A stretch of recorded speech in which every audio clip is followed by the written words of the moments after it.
Good morning. Good morning, everyone, and welcome to Alumni Weekend. I'm Ellis Arnold, class of 1979. It's my pleasure to welcome you today to the Half Century Club Luncheon and the induction of the class of 1968 into the Half Century Club. At this time, it's my pleasure to invite Reverend Wayne Clark, class of 84, Dean of the Chapel, to come forward for our invocation. Let us pray. Holy and loving God, for the great institution we know as Hendrix College, we give you thanks. This place has become part of our core being and influenced us in more ways than we can count. It feels like yesterday when we walked on this campus, but a half a century has passed since then. A lot has changed in those 50 years. The way the campus looks, the way our bodies have changed, the way we approach life. But God, we know your love has not changed. The core values of this place has not changed.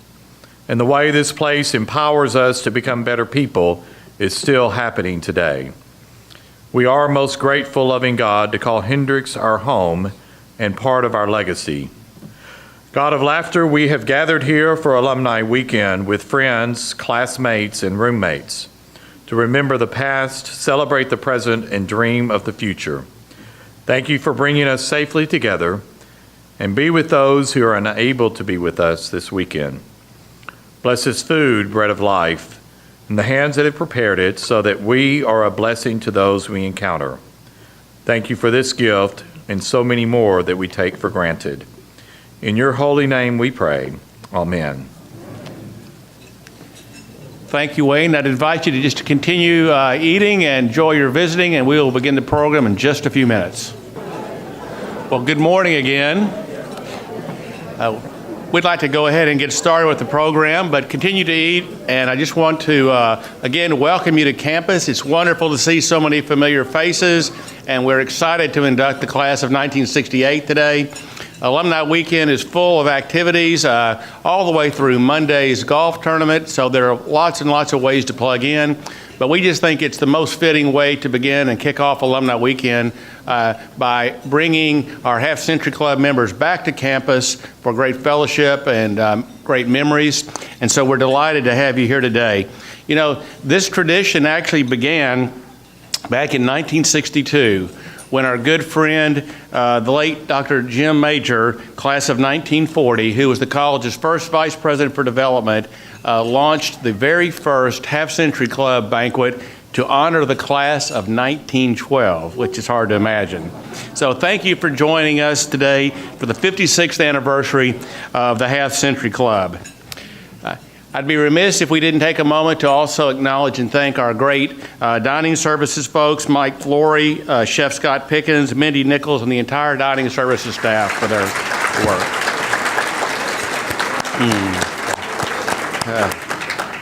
And of course, I'd also like to remind us why we came back, not just for our classmates, but most importantly to share memories. And often those memories involve thinking about those faculty members, many of whom have passed on.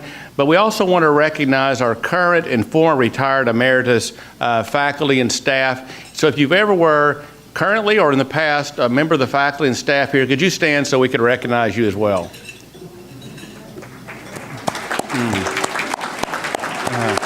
Art, good to see you. And it's not in my script, but I'm going to take a moment for a shameless plug. Yesterday we had Hendrix Gives Day. It was about Hendrix Inspires. And our theme really this year was encouraging our alumni from all the decades to think back to their times on campus. And who was it that inspired them? What faculty member or staff member had an impact or an influence on you? And so we've really been pleased to watch the outpouring of gifts that have come in online yesterday. This is going to continue through Monday, I believe, or Sunday at least. And it's a chance for you to think about who had an impact on your life. And I can just share with you from my own personal perspective, I made a gift yesterday in memory of Dr. Francis Christie, and in one in honor of Dr. David Larson and Dr. John Ziegler, people who impacted my life when I was a student. And I've often sat here off and on over the last nearly 30 years and listening to your stories about what in the world am I going to say when my 50-year reunion comes around. And I will have to confess, the thing that I think about the most, my classmates and my roommates, but really it was those faculty and staff who had an impact on me. So I hope that you get to share some of those stories and can remember some of those individuals as well. And so we thank you for being here. Tomorrow our activities continue in this very room again as we have our Alumni Association Awards brunch. We'll be recognizing Rosie Valdez Block, class of 2010. She will receive the Outstanding Young Alumna Award. Rose Thompson Gassler, class of 2012, will receive the Humanitarian Award. Helen Plotkin, a longtime member of our staff in our Communications and Development and Advancement Office, will receive the 2018 James E. Major Service Award. Joan Davis Wagnon, class of 62, will receive the 2017 award for the Distinguished Alum. She was not able to be with us last year, but she will, I believe, tomorrow.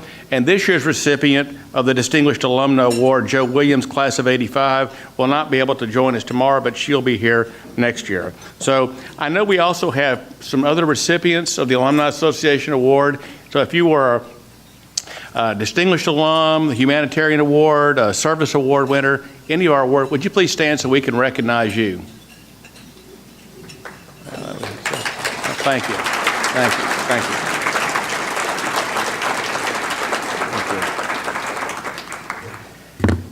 A lot of what we do on this campus involves the re-engagement of alumni long after they leave the campus, and sometimes that's through our Alumni Board of Governors, and sometimes it's through our Board of Trustees. And so if you have been or are currently a member of the Alumni Board of Governors or the college's Board of Trustees, could you please stand so we could recognize you? Yeah. Yeah.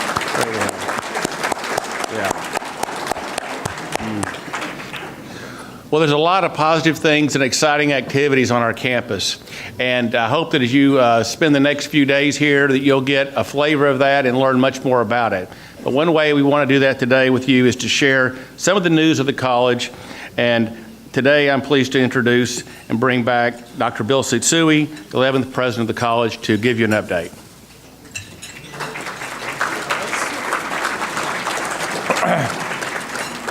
Well, good morning. What a pleasure it is to welcome you all back to Hendricks. It is a joy to have you here. Some folks I see pretty regularly around campus or around Little Rock. Many folks who I've never met before. In either case, I'm glad you made it back. Thank you for coming. Before I get into the meat of my comments, let me just, as is my custom, thank all the folks who made today possible. Pamela Owen and her team are, of course, absolute marvels. They are the architects behind my barbecue tour around the state as well. So they keep me well-fed and well-traveled, but they have done just so much to make this weekend a success. Could we give them another round of applause?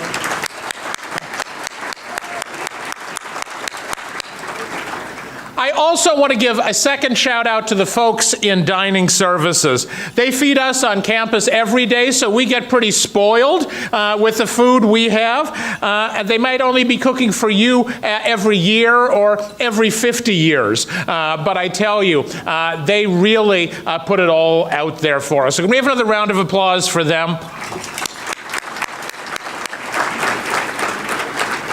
And last but hardly least, I would like to thank the members of the class of 1968 who have worked so hard on this event and this whole reunion weekend. Thank you for doing this.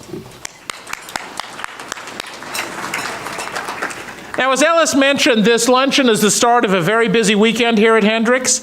In addition to all the usual activities, this year we are celebrating the 40th anniversary of the Hendricks Murphy Foundation in Language and Literature, which has brought so much to this campus.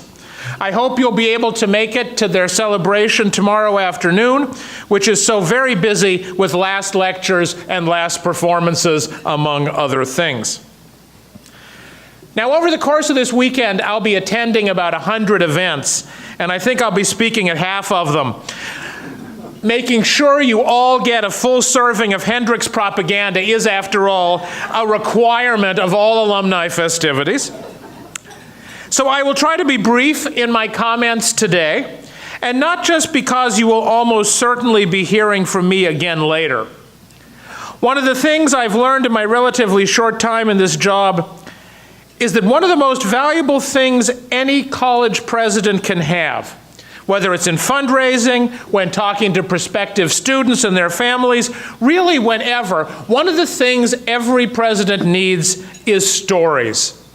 Stories about the impact their institution has had on how it has changed lives and opened doors and created lifelong friendships and been meaningful in ways that are sometimes hard to imagine to a wide variety of people, pursuing a wide range of careers, anywhere from down the street here in Conway to the other side of the world. And I have found that one of the very best places to hear great stories and to learn things about Hendrix and its history that I didn't know is right here at this luncheon. So rather than talking for too long at you, I really look forward to listening to you all today, so I can recycle and repackage all the funny and inspiring and uniquely Hendrix things that you share. So in that spirit of sharing stories, let me give you one now. A couple of years ago, we had one of our barbecue tour stops down in Benton, as usual in the Methodist Church Hall, and I met an alum, I believe, from the class of 1953. Back in my days at Hendrix, he confided to me, a lot of sentences begin that way. Back in my days at Hendrix, he had that twinkle of fond memory in his eyes, we all really looked forward to Fridays. Why, I asked him. The end of a grueling week of classes, or excitement about athletic events on the weekend, or maybe just the promise of parties ahead? Oh no, he replied. Friday was pimento cheese day in the dining hall. I found it hard to break it to him that we now have pimento cheese in the dining hall every day. But I was also struck that 60 some odd years from now, there will be Hendrix grads from the class of 2018 who will speak misty-eyed of Sunday Thursdays, our current weekly extravagance, where ice cream sundaes are the highlight of the menu at Thursday lunch. In other words, a lot changes over the years and the decades here at Hendrix, but a lot of things, like a joy in special dairy products in the cafeteria, seems to stay the same. As I know there are quite a few people here who've not been back to campus in a while, perhaps even for half a century, what I thought I would do is talk briefly about Hendrix today, and some of the ways it might have changed since your graduation or the last time you were here.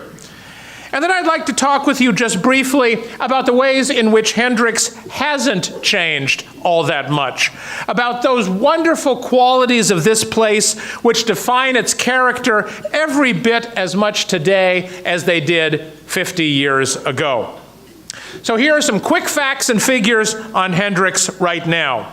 We have about 1,250 students from 37 states and 18 countries. 58% are from Arkansas, 39% are from other U.S. states, and 3% are international.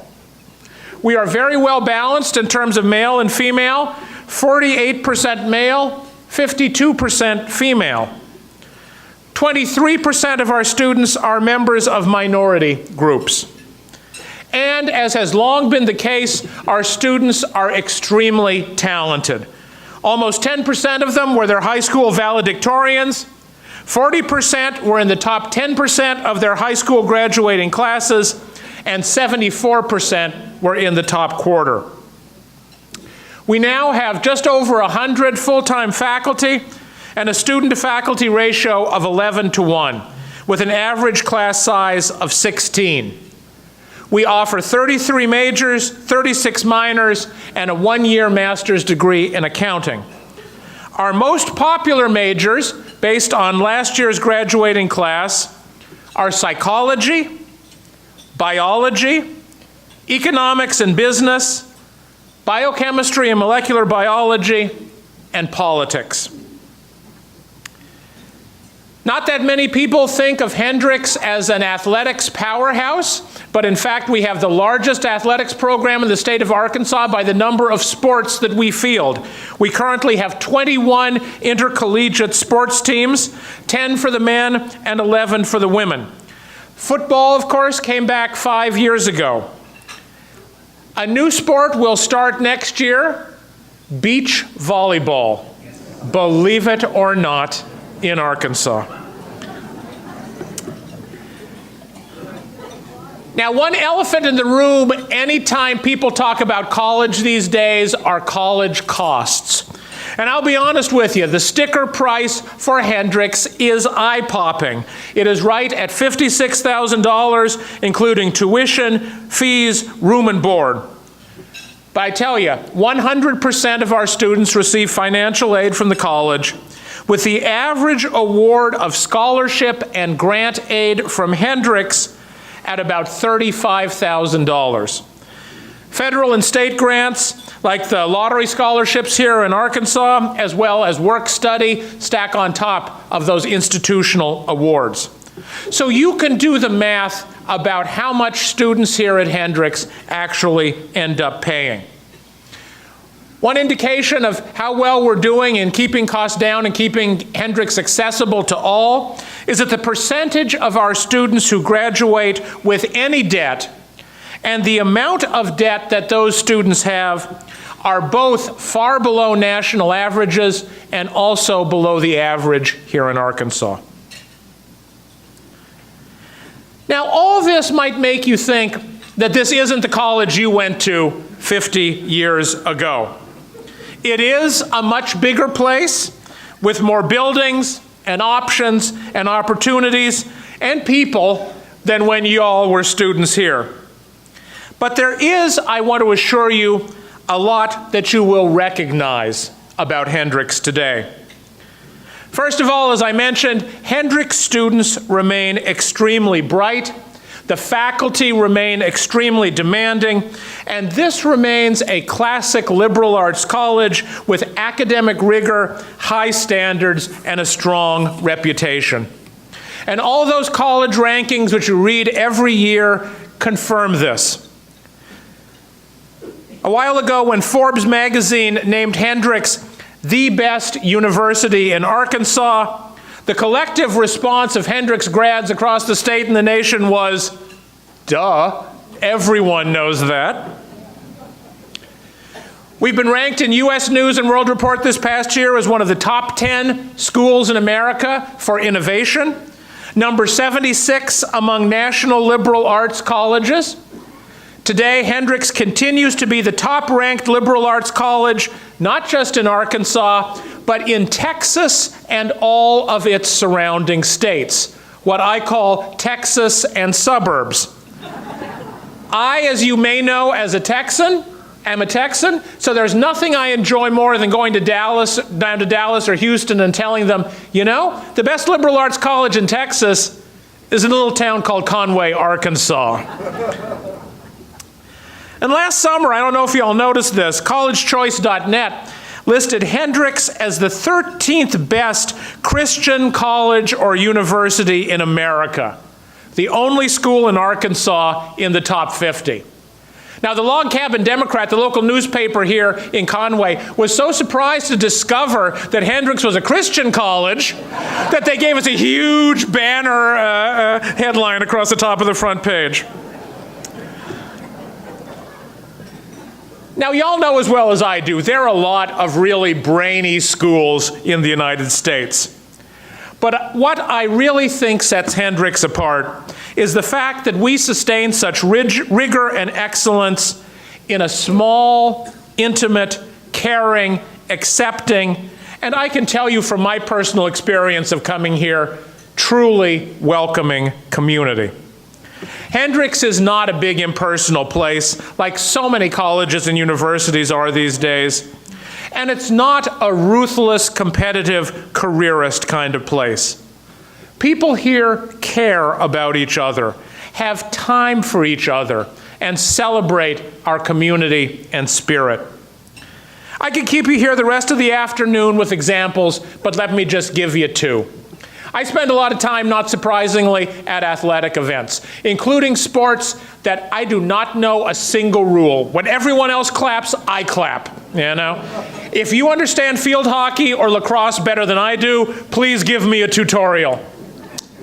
What is shocking to me is that at so many of these games where I am totally confused and just out there to support the school, I see members of our cafeteria staff. Let me tell you something. The guys that wash the dishes upstairs are not huge field hockey fans. Why are they out there on a Saturday afternoon in their free time watching our students play? Because they want to support them. They care for them. They're invested. That's really, really special. I heard a story a little over a year ago from one of our faculty members. It's actually a faculty member who is retiring and will be giving his final lecture tomorrow, Jay McDaniel.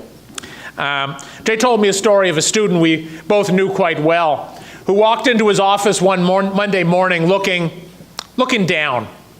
So Jay said to her, "Are you okay?" She said, "I'm just not feeling real happy this week. I got a lot of academic work to do. There's a lot on my plate. I got some issues personally." Jay just looked at her and said, "What really makes you happy?" And she thought for a second and she said, "Show tunes." I don't know that Jay expected that, but he got out his guitar, which he had in the corner of his office, and said, "What's your favorite?" So there he is on a Monday morning with a student he met in the hall singing Rodgers and Hammerstein to cheer her up. What a beautiful Hendricks moment. I wish I could have walked through the old Rainey building to hear that. In short, Hendricks folks still have big hearts as well as big brains. There is one other part of the Hendricks character that I think is as strong today as it was back in the 1960s, and that's a quality which I call being Hendricksy. That individuality, that independence and creativity and playfulness of mind and spirit that marks so many people who come to and graduate from this place. Hendricks has more than its fair share of free thinkers and big thinkers, committed people who do things resolutely and usually joyfully their own way. And our community accepts, supports, and affirms this insistent and endearing diversity of opinions and passions, vocations and avocations, obsessions and eccentricities. I take myself as Exhibit A in this case, a lifelong fan of Godzilla movies and other geeky pleasures, who has never found myself more at home in a place, welcomed and indeed even celebrated for my quirkiness than here at Hendricks.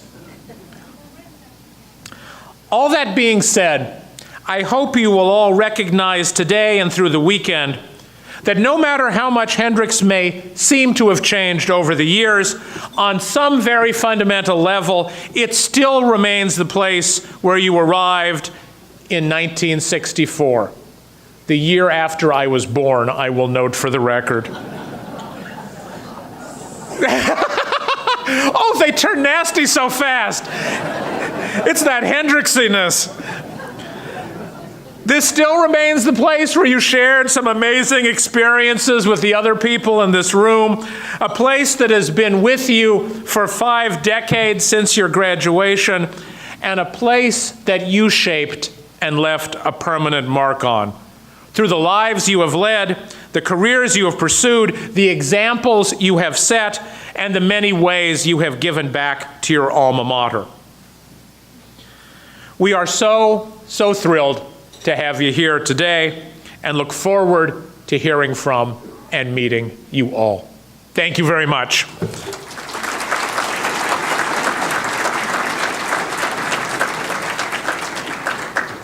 Good afternoon. How are y'all today? Did you like the Ritzy chicken? That's one of my favorites. So anyway, I am Pamela Owen, and I'm a member of the class of 1982, and I'm the Associate Vice President of Alumni and Constituent Engagement. We're thrilled that you're all here with us today. Before we begin our recognition of this year's inductees, we want to give a special thanks to the class of 1968's reunion committee. If you'd stand when I call your name, we'd appreciate it.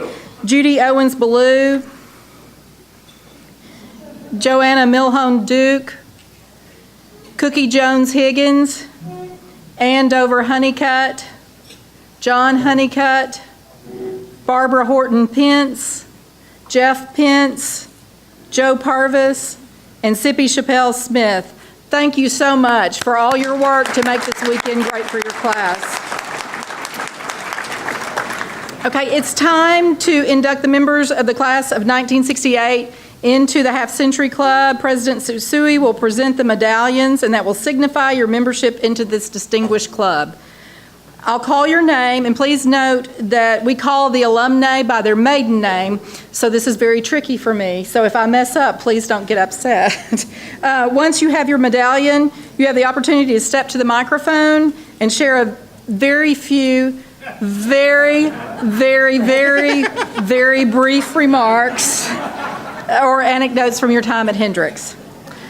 And we'll go ahead and get started. And I think the first person on the list is Fred Albright.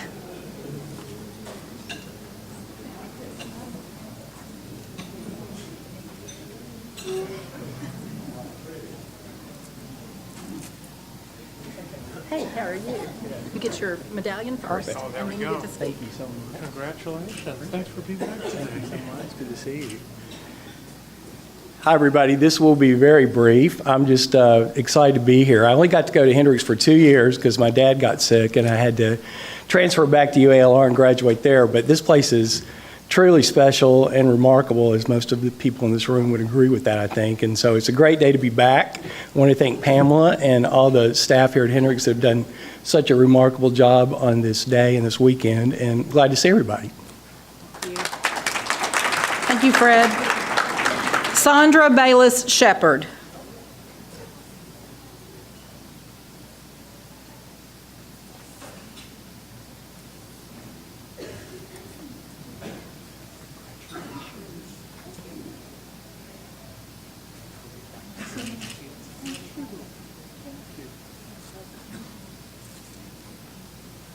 Hello. I'd like to tell about the first year I was at Hendrix. I was in Galloway Hall in a corner room with Muriel Hagee, and we looked out the window, and we could see the tornado coming, and so it actually missed the campus, but it did hit the children's colony, is what they called it back then, and the inspiring thing about that was that the student body, after that tornado, went over to the children's colony, and we all held hands, and we made a great big line across the whole campus, and then we walked it and picked up the little shards of glass that had fallen so that the children could use their campus again. And that just kind of was the spirit and something that I really cherished for many, many years about the spirit that we had here that influenced me in the future. So thanks very much. Thank you, Sandra. Betty Bigham Molnar.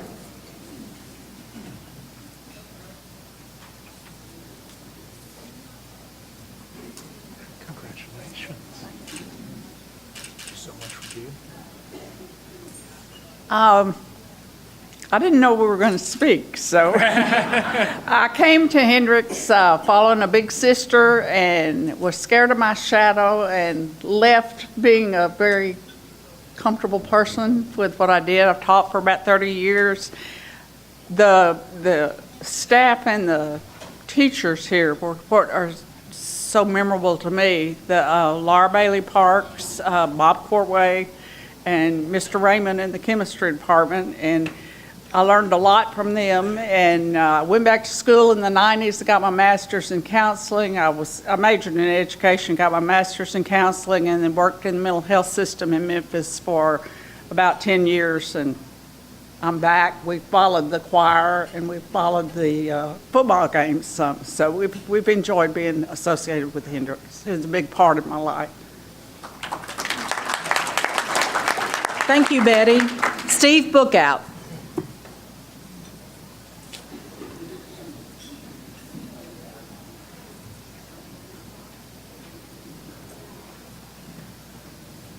Tall people are my Oh, yeah. challenge, you know? Congratulations. Thanks for being here. Just one of many memories. It's Guy Lessenberry and I roomed together in Martin Hall. And for those of you who remember Martin Hall, the lower rooms were huge. I mean, you could practically park a truck, a couple of trucks in them. And so we got interested in skull collecting at one point when we'd go out into fields hiking or whatever we were doing. And we would bring those back, bones and skulls, and had them in our room. And so the cleaning ladies got to the point where they refused to clean our room. And I guess they thought we were in voodoo or something like that. The other thing about Martin Hall was that not only Guy, but I had another roommate named Tubba Subba. And Tubba was a kitty cat that we adopted and was well known there in the dorm. Years later, several years later, I had a Terry Mann, who was, I think, a year behind us here at Hendricks. He and I were with the same insurance company, although I worked in the Dallas office and he was in Atlanta. And so I was going to do a presentation in Atlanta in this particular office building. And when I got there, up on this big chalkboard was Tubba Subba in big letters. So memories last a long time. Hendricks was a great experience. Thank you. Thank you, Steve. Sippy Chappelle Smith.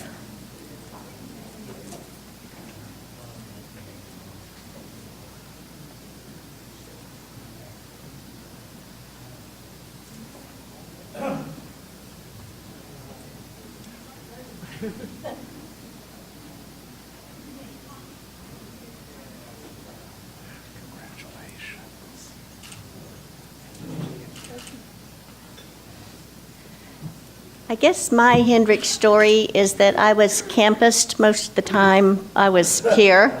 I spent most of my years in my dorm room. And actually, the last time I was sent before the Judi board and was campused was for indecent exposure, which back then was like wearing slacks and a long sleeve shirt without your raincoat over it.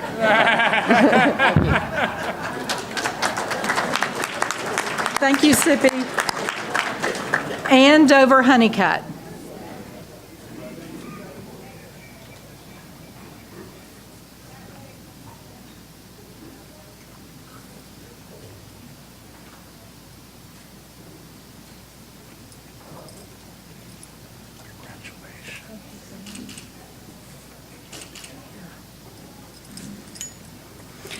First of all, I want to thank everyone for coming. I have helped with the committee to plan our activities, and we are so pleased with the response.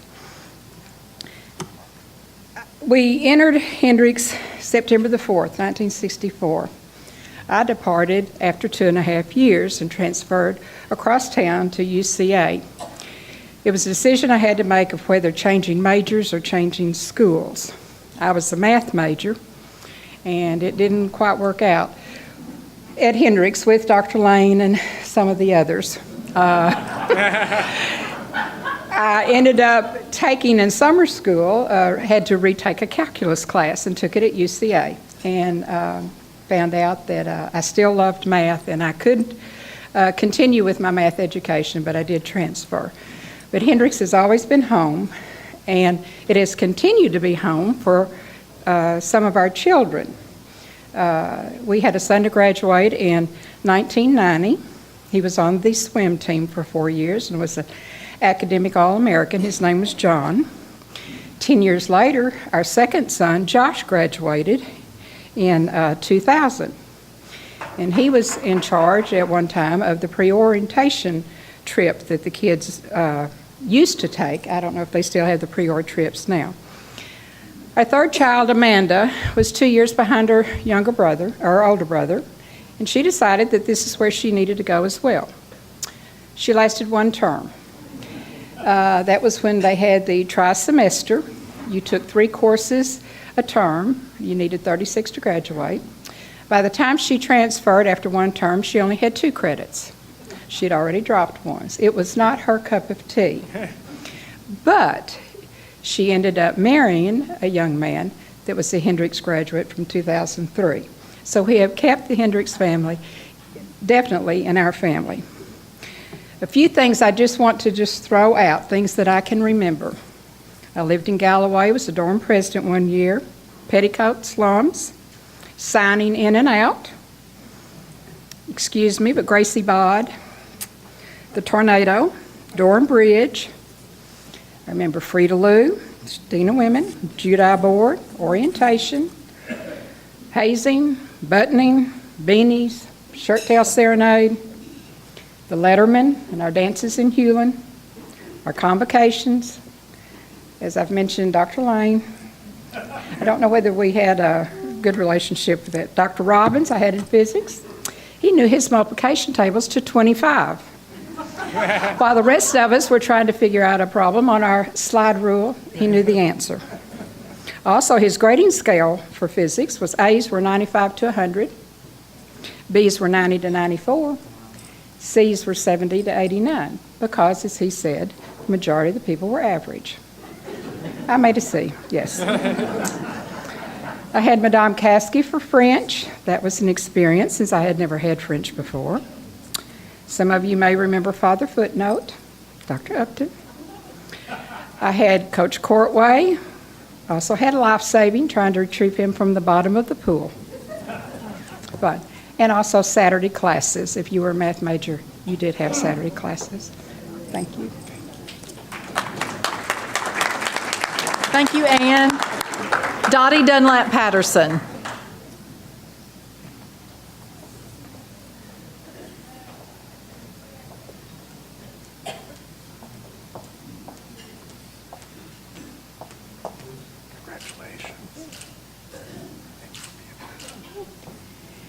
I have no prepared remarks. I didn't know we were going to do this. I'm very glad to be here and look forward to this day. I would tell you about the duck, but it involves some things that aren't spoken in mixed company. But just very proud to be here and always been proud to be a Hendricks graduate. Thank you, Dottie. Dave Fayed.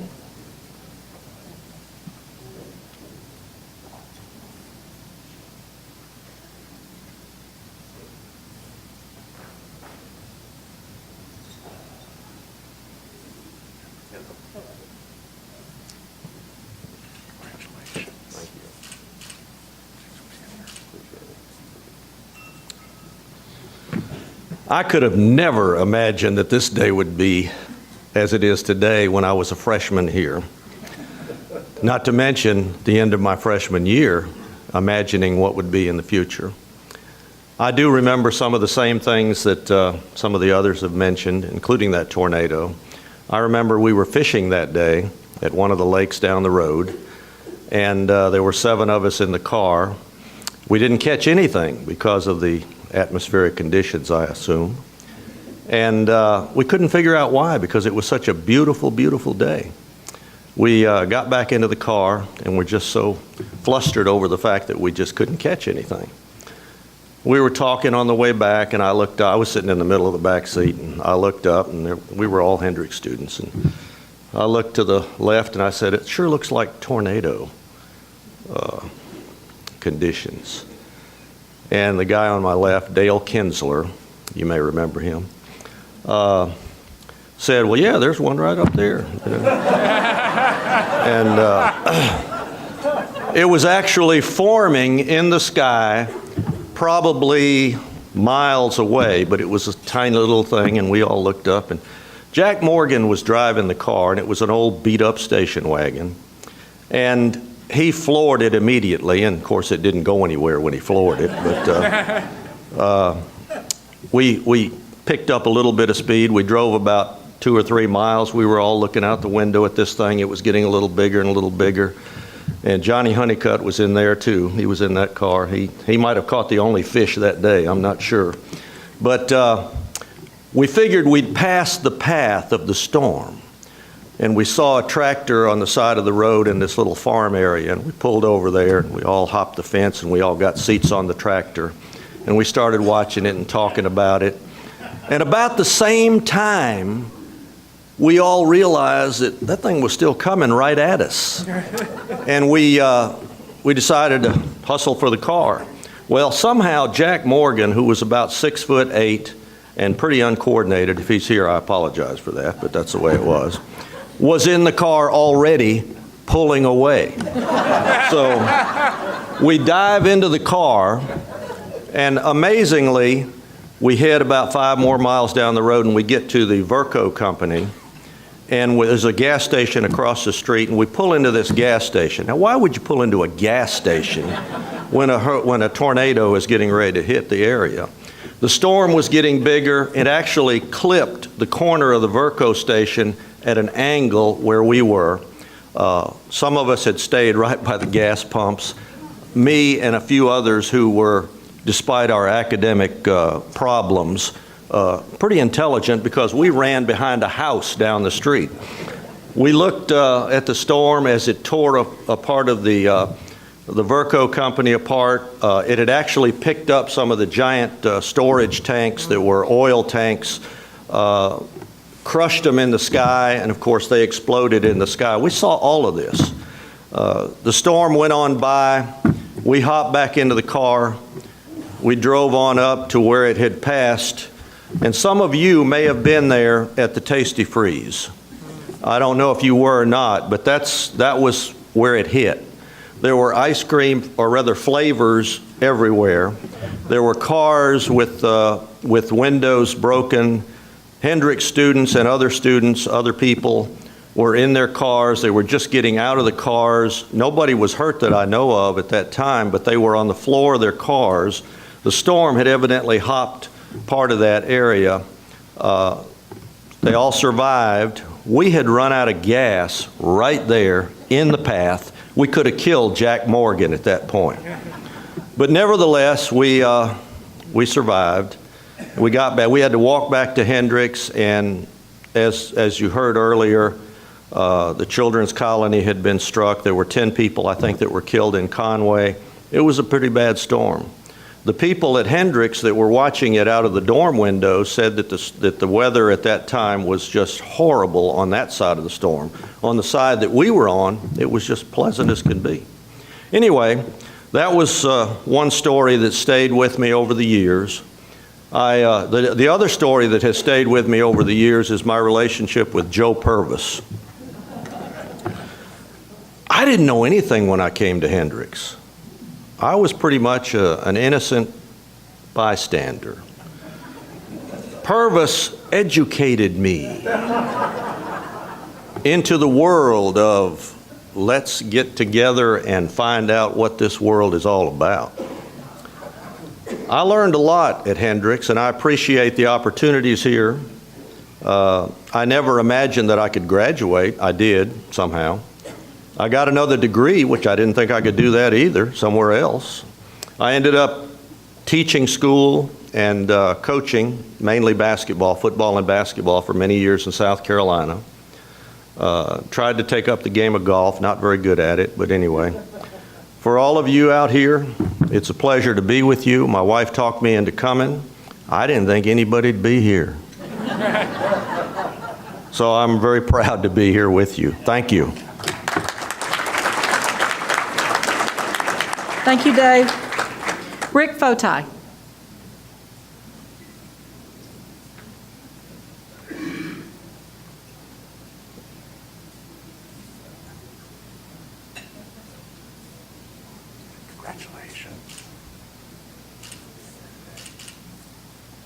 So I guess everyone has a tornado story, but mine is that I was actually cooking a steak dinner in the kitchen of Rainey Hall as that went on. And we were just talking, Janie and I were just talking, that we obeyed our rules and were told to go out and get in the hall and the lowest floor and whatever, watch it go by, and then we returned to our steak dinner. So what else would you do? Can't waste good steak.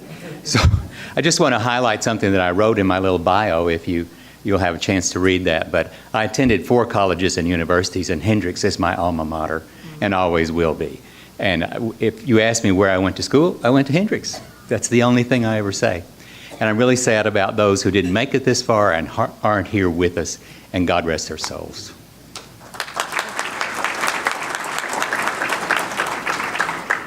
Susan Frost Helm.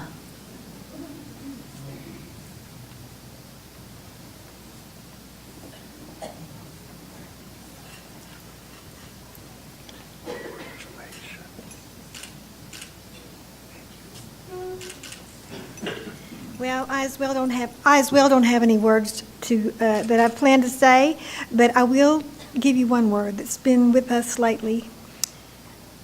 Hope deferred, it makes you sick. But when desire comes, it's the tree of life. And when I came to Hendrix, I think I had a lot of hope in my heart, but I was kind of nervous and sick inside because I wasn't sure what was going to happen and if my life was going to be kind of what I thought it might be. But I came here and it gave me confidence, and so many things happened that my friends at Galloway, different people. I'd say that the desire of my heart was to find my future, and part of my future that presented me with the tree of life was my husband, Hank. And stand up, Hank. He looks so good today. He won't stand up. Okay. Anyway, but at Hendrix, Susan Major and I can't think of her name. Sturdivant. Yeah, Janie. Okay, introduced me to Hank. They picked him out for me, and so I said, you know, they probably are making a good decision. So I met him, and we were in Miss Shank's public speaking class together right then. And so Miss Shanks had a big part in our getting married later on, because she decided that we were supposed to be together. But I came here to learn and go into English, and it was a wonderful thing for me to have teachers here that were so great and gave me a great lesson in the English language and in literature, and it's never gone away, that desire for me for literature. And I appreciate that. I appreciate being with all of you guys. I'm looking forward to seeing Sippy and some others that I haven't talked to yet that were on our dorm floor. So, thank you.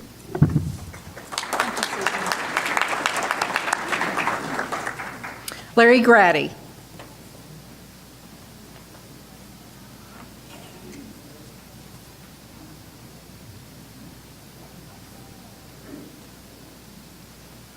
How are you, sir? Good. Congratulations. I'm probably one of the luckiest people here. I grew up from the time I was born until I graduated from Hendrix within blocks of here. Walked to school, worked in the post office. I could get this. I could work on campus for 80 cents an hour during the summer and save all my money because I lived at home and pay the tuition for the next year. How about that? And I still, with the exception of law school, have lived in Conway and participated in athletics in a way that I never expected I could participate, just following the coaches around. Coach Garrison primarily, Coach Vance taught me how to get sick running on the track. And anyway, it's been a great experience. I'm still here, and I'm still a few blocks away, and I'm still working. So, if you need any legal help, don't call me because I can't remember what your name is. Thanks.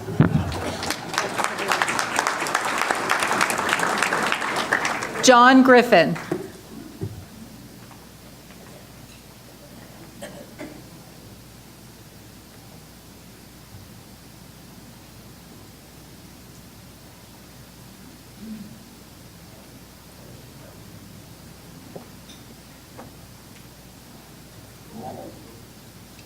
How are you, sir? Good, thank you. You and I have some things in common. Please, I look forward to hearing them. So I have a very short story. When I was in high school, I had no intention of ever going to college. My brother filled out my application, and he somehow got me accepted to come to Hendrix. So I came here almost against my will, and certainly not with any intention of ever graduating. Fortunately, sitting at my table, we were talking about roommates and tornadoes so far. I do remember the tornado. It was a Saturday, by the way, afternoon, and I was one of those people who were over at Martin Hall who had come outside to watch it, so we watched it go by rather than going to the basement. So one of my roommates was Charles Claiborne, my first year at Martin. I'm not sure if he's here. Another roommate is Eddie Hendrick, sitting in the back at the same table as I am. Another roommate was Alan Stallings, who I don't know if he's here. One of my good friends from Little Rock was Jerry Ware. I don't know if she's here.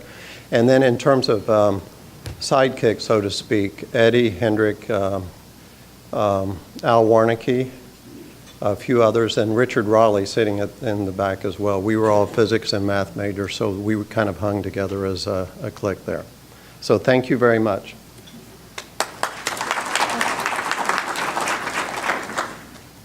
Shirley Hart Cooney.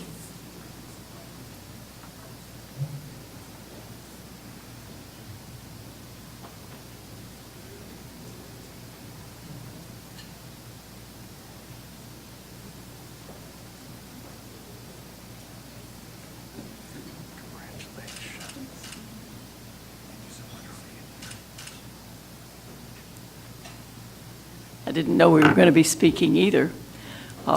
When I graduated from high school, I was a military brat in northern Japan.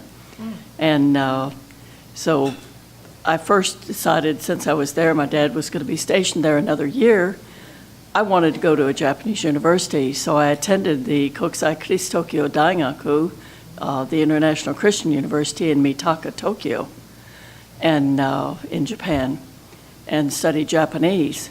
So when I came back, I thought I had always wanted to go to the University of Texas, so that was my goal. I came back, and my great aunt, Ruth Veazey, who you know here for campus, said, I want you to come see the campus of a small college that I support. And so she brought me to Hendrix, and the rest is history. I fell in love with Hendrix and wanted to come, and of course was accepted here. And it was the greatest 3 years of my life. I was really glad to be here. They wouldn't accept my language at that time, though. I had to learn German instead. Japanese was only an elective.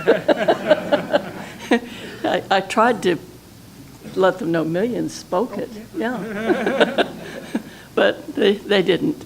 Dr. Hal Allen was my German professor, and he said, the first day of class, when I said, when you start a language, the first day of class, they want you to give in the new language, your name. And so I said, Ich bin Shirley Wakarimasu. And he said, stop, can you say that again? And my brain just said whatever word was the most convenient. So when I finally got those straightened out, it was a good thing. So anyway, it's been a joy, and I've never regretted not going to the little the little school down in Texas. This has been the best school in Texas.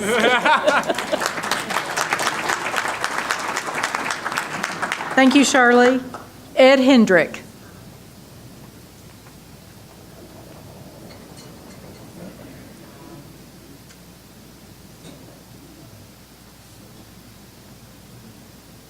How are you, sir?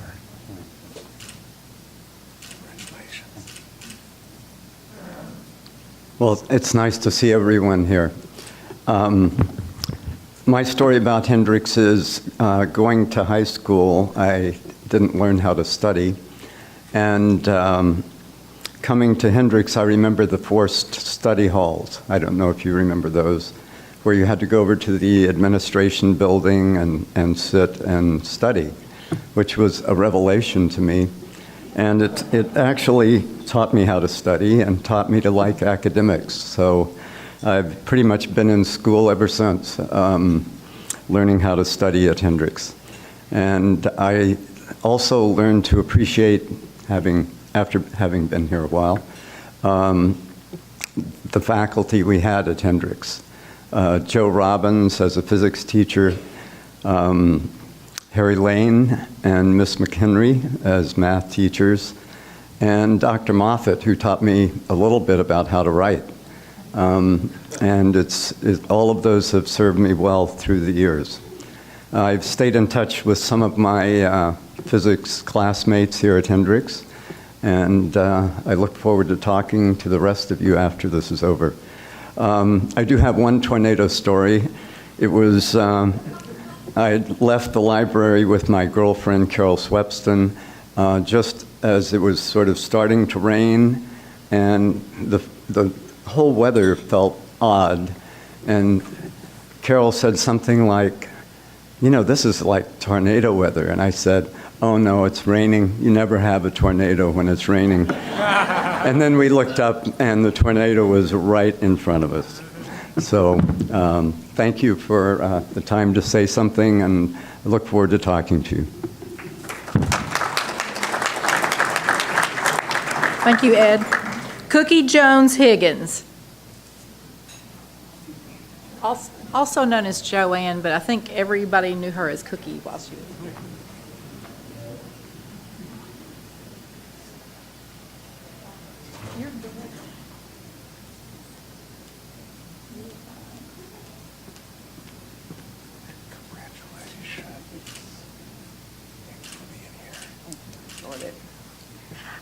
My husband actually calls me Joanne, and when he first started calling me that name, I was like, who is he speaking to? But anyway, he actually does call me that. Before I came to Hendrix, I was actually from the town of Hope, so I learned a few things from Joe Purvis before I ever happened to come on campus. And I was campus the night of the tornado, and Joetta and I and Frank Rowland were out walking around the campus when that rain started, and then it stopped, and we were all like, Mac, some of y'all might remember Mac, that guy that, you know, sent us to places and we hid from sometimes. He came by and told us, we better get in the student union, which I understand today is no more. So we were told to go and sit in the student union right in front of the mailboxes, which of course was in front of a bunch of glass as well. But we saw the tornado from there. And the one thing I do remember is I didn't have to be campus that night because we were able to go out and help. So I'm so happy I came to be a student at Hendrix. Purvis and I still talking about nobody would go to the freshman frolics with us, and so we went together. So it was a great experience. I learned a lot, and I'm happy to see all y'all here today.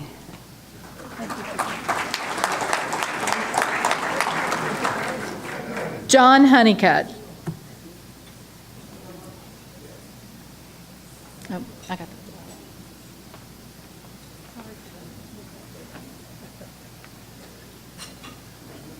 Strain the length of my arms, John. Congratulations. Thank you. I was born and raised in a small town in southwest Arkansas. Perhaps some of you know of it. It's a place called Hope. Not much happened there when I was living there. Occasionally, every couple of years, someone would grow a new world record watermelon. And that's what Hope was known for at that time. At that time, of course, things have changed. When my parents brought me to Hendricks that September and dropped me off, I knew some other people from Hope. 6 of us actually came at the same time. And I had a roommate that was from California. Now, I knew where California was, but I had no idea where El Segundo was. And so when I met my roommate for the first time, he was from California, and he was a California surfing dude. He was a big fella, about 6'3", 6'4", long blonde hair down to his shoulders, and he had the California look and the accent. He brought something with him that I'd never ever seen before, and I don't think anybody in Arkansas had seen before, and it's called a skateboard. And so he had the first skateboard in Arkansas. And of course I tried to learn how to ride it, and I couldn't. But he was very good at it. He rode it all over campus. Also, that first day that we were there, we had a dance that night for the incoming freshmen before the upperclassmen arrived.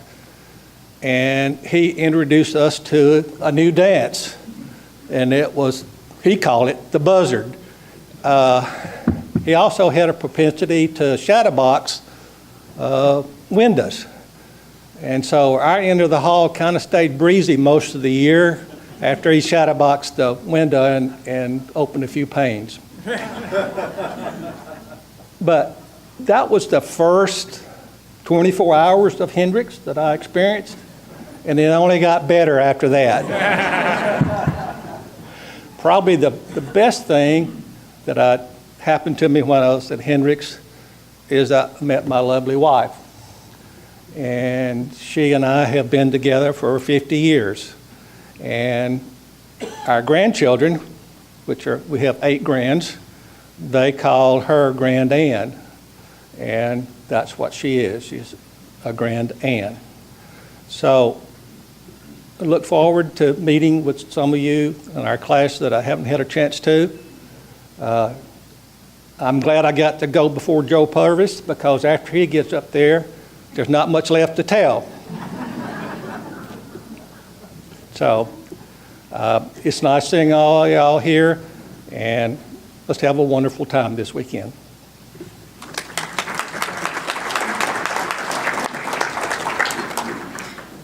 Judy Lee Adams.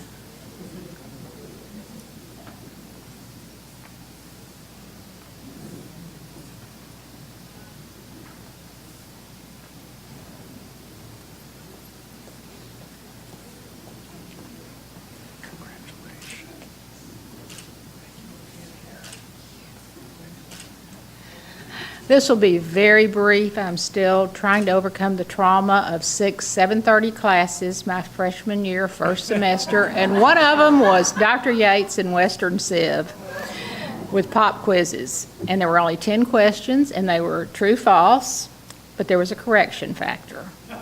But who could leave something blank? I went in the hole on lots of those tests.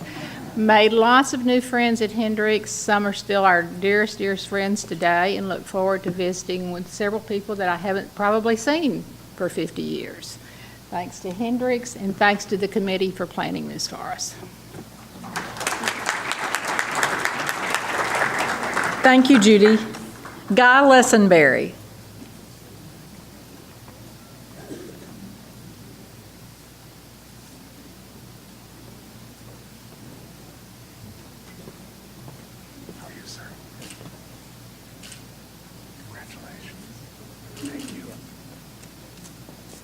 Hendricks and the friends I've made here have changed my direction for the better. Martin Luke Cheek was my roommate, if y'all remember Luke, and then Steve Bookout. Steve, I got to tell you about on one of our trips, we bought some baby ducklings, and we brought them back to the dorm. And those ducks would follow us everywhere. And we would go down to visit people, and they would leave little treasures in the room. And we would go back. Did that. The other memory is Dr. Christie. He invited me to his office after first semester. Said, boy, why don't you do your parents a favor and join the Army? That changed everything. Thank you. Thank you, Guy. Janie McAfee, I'm sorry.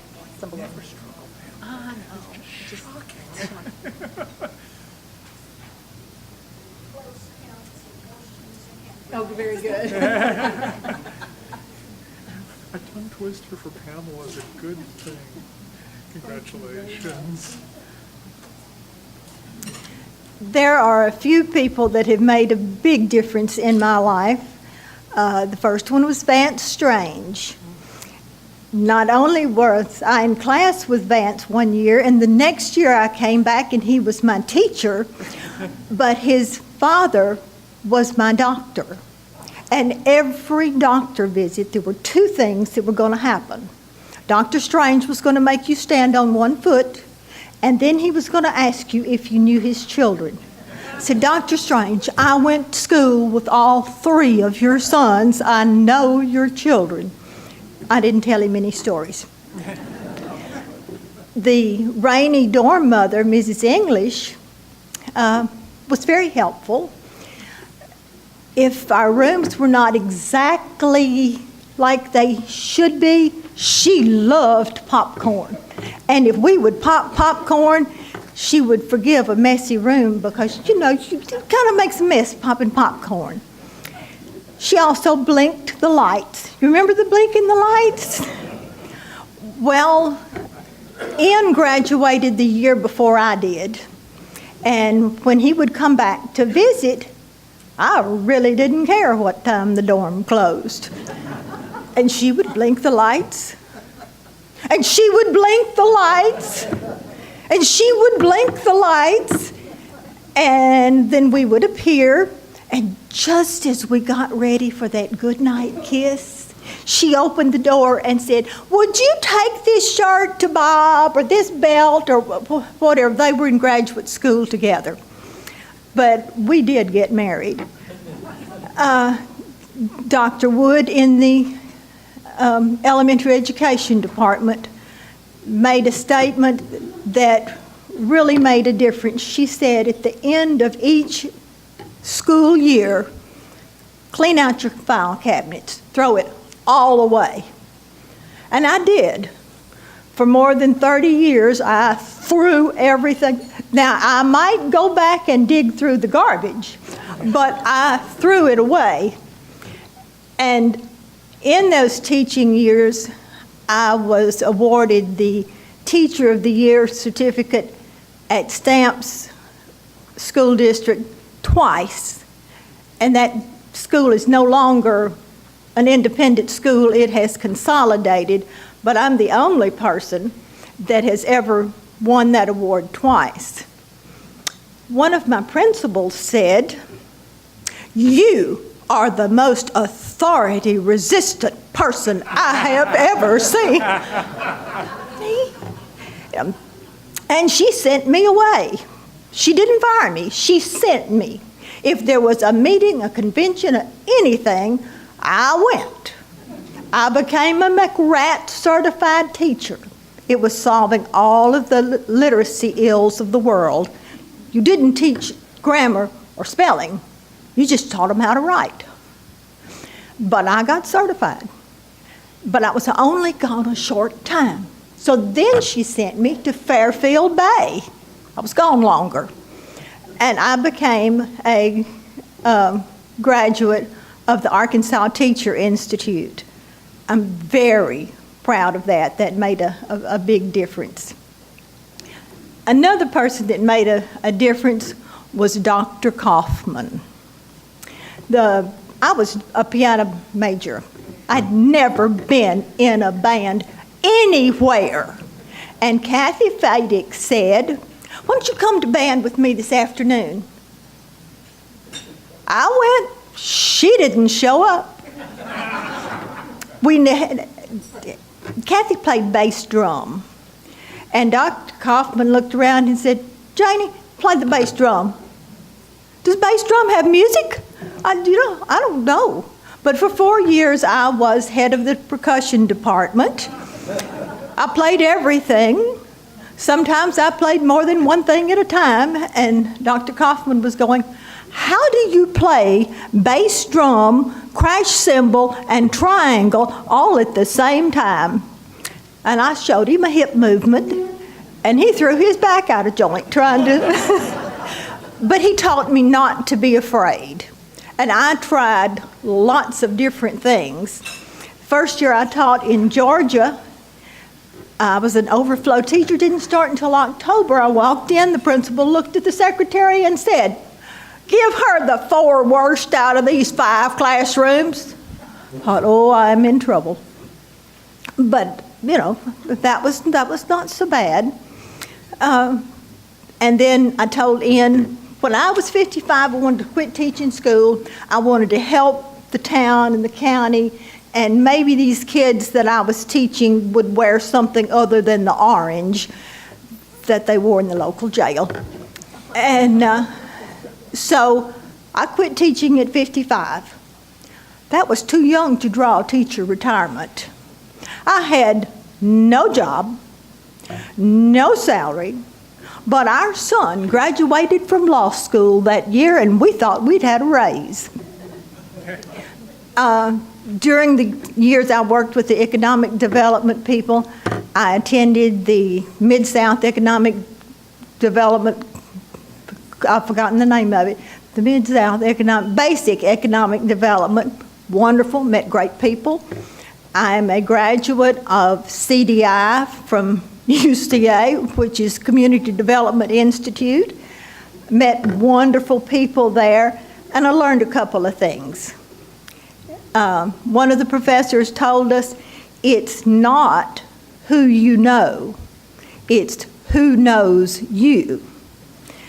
And one day I had a man I had never heard of from an institution in Arkansas, a scientific institution that I didn't know existed and still don't know what it is. And he offered me $90,000 for one of my businesses. I thought, yes, and so those things were wonderful. I also became Citizen of the Year one year for the Stamps Chamber of Commerce. So we have enjoyed the results of wonderful people at Hendricks. Thank you.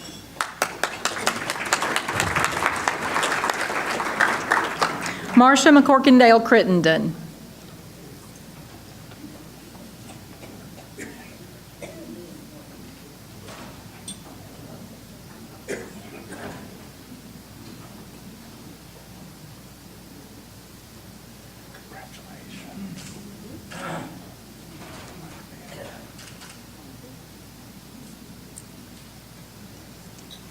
I wrote my speech yesterday afternoon.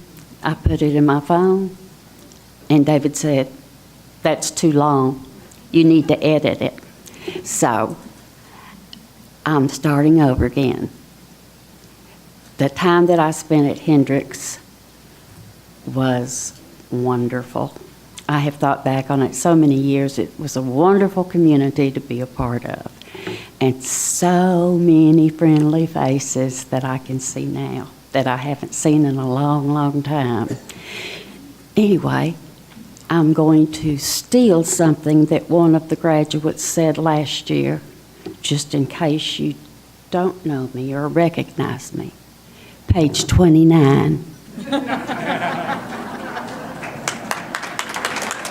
Thank you, Marcia. Joetta Milhon Duke.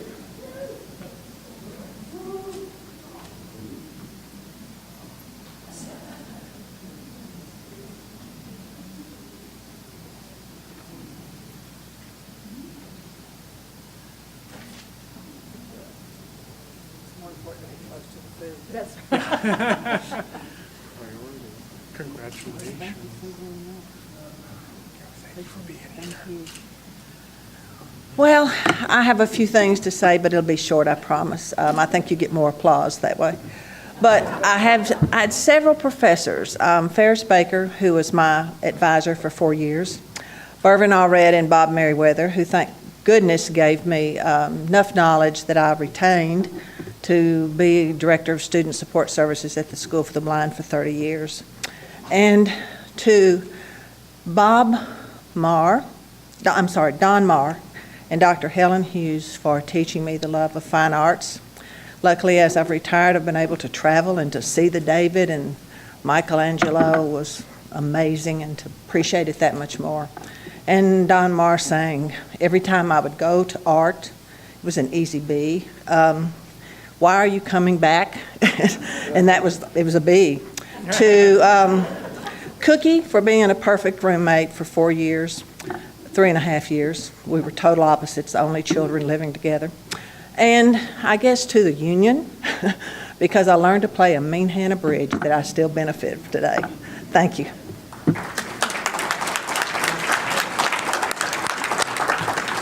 Judy Owens-Ballou.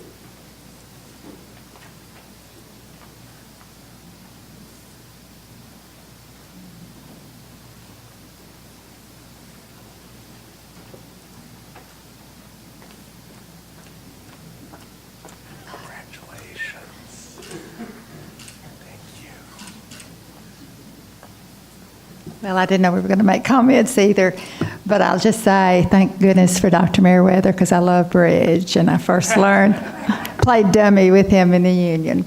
I'm just so glad to be here today. I want to say one thing about the tornado. I was in Galloway, and they took us into the parlor, so you know that's not really part of the building, and so thank goodness we didn't get blown away. My family, my kids have gone, a son and a daughter went to Hendrix, so this has been an important part of our life too. But I just think today, one of the most endearing things about Hendrix to me is, even though I haven't seen many of you and don't see even the better friends I had here often, it just takes us back. It's almost like time stands still. So when we come back together, it doesn't seem like it's been 50 years as we start to visit, and I think that's a wonderful thing to say about Hendrix. Thank you.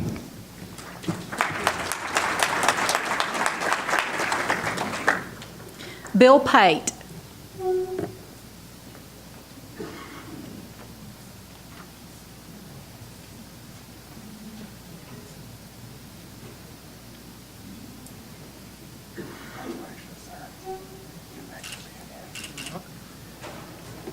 It is with some regret that I think about my days at Hendrix, because, as so often happened in my life, I realized that the gifts of being young were wasted on me, and I didn't realize what a privilege it was. What I think about at Hendrix is how quiet it was, how much time there was for reflection, how many opportunities with both faculty, including Ferris Baker, my favorite, and with other students to reflect on the deep concerns of philosophy and politics, etc., that we had, how safe this campus was.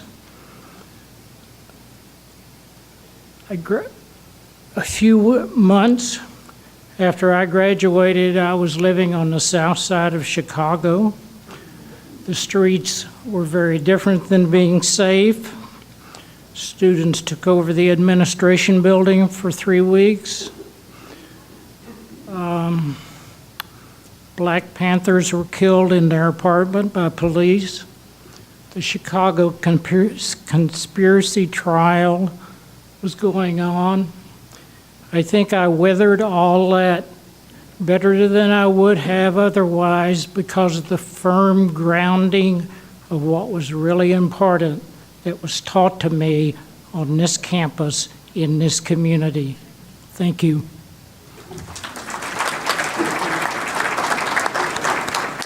Thank you, Bill.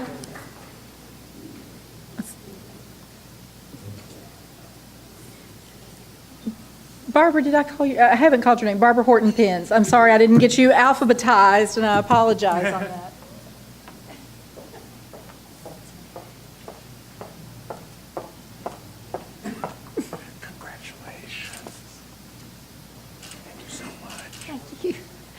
When you went from the H's to the L's, I looked at Jeff and said, they skipped me, and he said, well, maybe you lucked out because he knows I don't like to speak.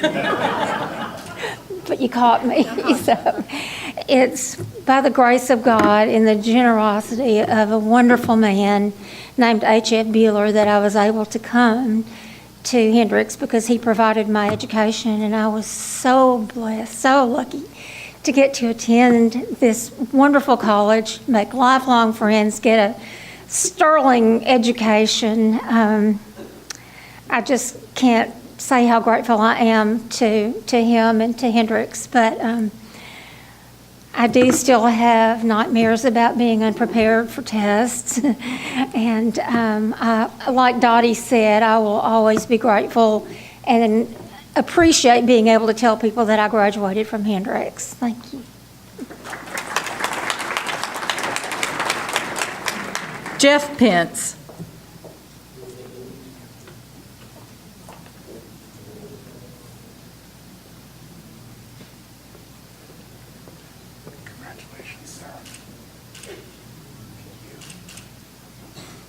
I just want to say I want to thank Hendricks College for allowing me to attend this school. My high school counselor at Hall High School in Little Rock, Minnie Lee Mahan, encouraged me to come to Hendricks. And so I've been fortunate to make all the great friends here. And these friends at Hendricks have served me well in my profession. I'm a lawyer, and I can't go anywhere that there's not Hendricks people. So it's been great. And the most important thing about coming to Hendricks to me was all the great friends I made, but the very most important was meeting my wife, Barbara. And I really appreciate Hendricks. It's an opportunity. It was a small school. Of course, it's still small, but it was really small then when we were all here. And Hendricks is it's a great institution. And the man that I guess the best salesman Hendricks maybe has ever had, maybe you'll surpass him, was Marshall Steele. He told everybody that would listen to him that this was the greatest school ever. And you can't go anywhere, and especially in the state of Arkansas, that people don't believe that. Marshall Steele told everybody that. I'll tell one quick funny story. As y'all remember, we had the 7:30 classes, Saturday included. And I lived in my first year on the south end of South Hall, and Fred Dirks and Ed Riffle lived on the other end, on the first floor. They both good friends of mine. And so for that 7:30 class, I'd get up, and as I'd walk down to the other end, I'd stop by the room to get them up. Then we'd walk to class together. I'd open their door. They were both face down, both of their clock alarms blaring, out cold. I'd try to wake them up. I'd just move on. So, none of my roommates, I don't think, are here. The only one, unless George Mayer's here and I hadn't seen him, my roommates were George Mayer, Hank Morgan, Randy Ray, who was class behind us later, and then Ed Riffle last year. The friends I've made at Hendricks have just been wonderful. That's the best part of Hendricks, and see so many nice guys and ladies here. Of course, my old buddy Vance sitting back there. I see him all the time. Just thank you, Hendricks.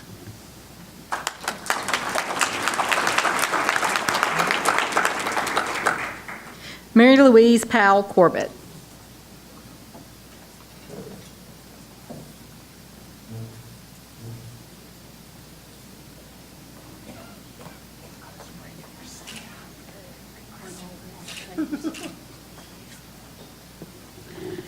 Thank you, Hendricks, and thanks for friendships in this room and people I grew up with, Larry and Doug, started grade school, people I've camped with, backpacked with. Some of you have been my patients. I'm thankful for all of you. One thing about the change at Hendricks, which I'm grateful as an old woman, is I have pants on today. Do you remember? Ladies, we could not wear pants on campus unless we had our trench coat, and we couldn't chew gum outside of our room. So things are a little bit more comfortable. The campus is beautiful.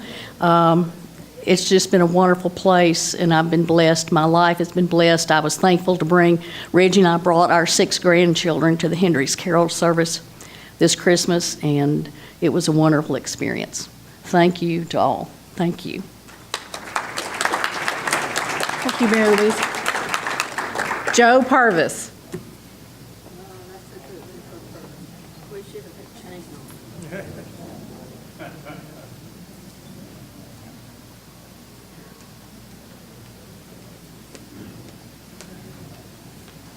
It is an honor, sir. Congratulations. Thank you very much. I'd like to dispel a lot of the trash talk that some of my former classmates have heaped upon me. I'll get to that in a second. First, can you all hear me? I'd like to recognize my daughter Elizabeth, who's here. She's Hendricks class of '98, so this is her 20-year reunion. And her brother Benjamin, Dr. Benjamin Purvis, who's a teacher, professor, whatever at the University of Arkansas up at Fayetteville in the history department, who blessed me with my first grandchild 2 days ago, and baby Susanna, and who's right at 10 pounds. I really think one of the highlights of Hendricks was that it allowed me to deeply focus on my work with the Gideon Society. As a matter of fact, this tornado that they're talking about, I distinctly remember I somehow missed most of the tornado because, well, I was at a communion being held several miles down the road just across the county line, where after the Eucharist we celebrated with shuffleboard and barbecue sandwiches. I remember how excited my father was when my first grades my freshman year were mailed home. I didn't realize they'd send those things home. I thought surely they'd have the decency to give me an opportunity to formulate some sort of program. But my father's words to me were, well, they sear in my soul still. When he looked at me and said, "I'm so very glad my oldest child has not allowed studying to interfere with his real reason for being there." There are a number of other stories that I could tell that are all, I'm sure, second and third hand. Anyway, and Cookie, we can talk about that freshman frolic, all right, but that'll be later. All I have to say is how stunning, how sickening it is to realize this day, class of '68, we have now become the people we used to point and laugh at when we were undergrads. We are the Gomers. I love Hendricks College. Thank you.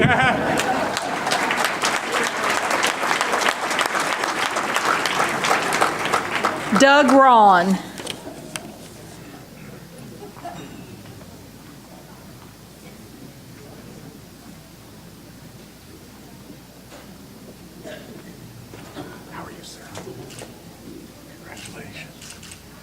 And I get to follow Joe. I'll be brief. My first remembrance of Hendricks really was before we all started here. You all remember the great train wreck. I was at Conway High School. We decided that those wimps out at Hendricks can't protect all that contraband. So we were going to go to Miller Hall, back when there was a Miller Hall, and we were going to get that stuff. We were headed that way, and all of a sudden a voice says, "Stop right there." And we did, and then we ran. And then I felt something popping off my rear end. And it was a pellet gun. I learned later who it was, no names mentioned. Chuck, you know this story, Chuck Chappell, if you're here. But that was my first remembrance of Hendricks, and there are many of them. I won't try to go over. Many of them have been told already. But one of the things that our freshman year, I was the only one with a car, and I think you all drove it more than I did. Thank you. Thank you, Doug. Vicki Scott.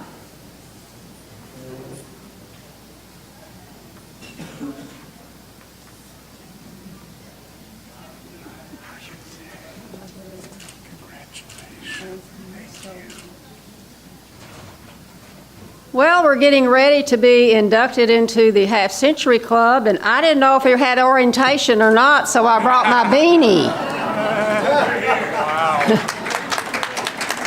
This was my first experience at Hendricks College, and many of you have already told all the stories about button freshmen and doing all these dorm parties and the shirt tail serenade and all of that, but the things that I remember most about Hendricks are you and the faculty.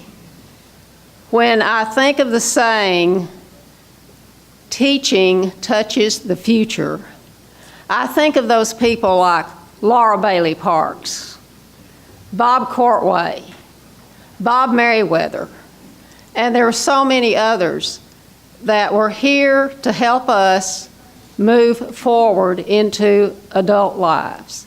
And I do appreciate that. My roommate was Mary Ann Coulter. She was from Little Rock Central. I was from a little town in southeast Arkansas called Star City. We were exact opposites. Her side of the room had the art brushes, the canvases, the paint, etc. My side of the room had the tennis rackets, the tennis shoes, and the tennis balls. We were totally opposite, yet we spent 3 years together as roommates here at Hendricks. Unfortunately, Mary Ann passed away several years ago, but I did bring her aunt with me today. I have known this young lady over 50 years, and I would like to introduce her, Ms. Catherine Stanek.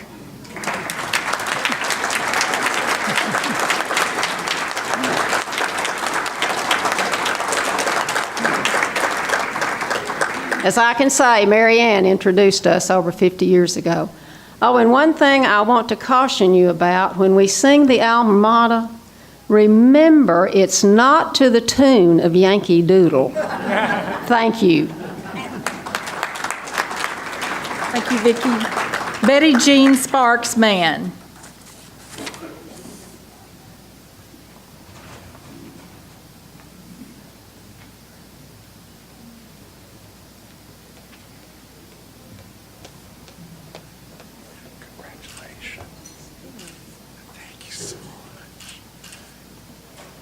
I think it's interesting we all have a tornado story. Could it be because we were all here at the same time, at the same day? Maybe. I'll tell you mine over cocktails tonight. Last Friday, when I got ready to walk the campus, because I'm a new resident of the village at Hendricks, Godzilla was watching over me. So you never know what happens around here in Conway. I'm thrilled to be back.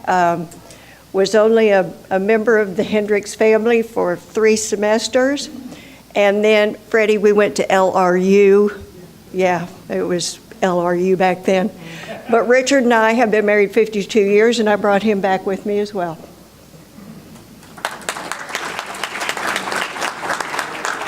Jim Terry.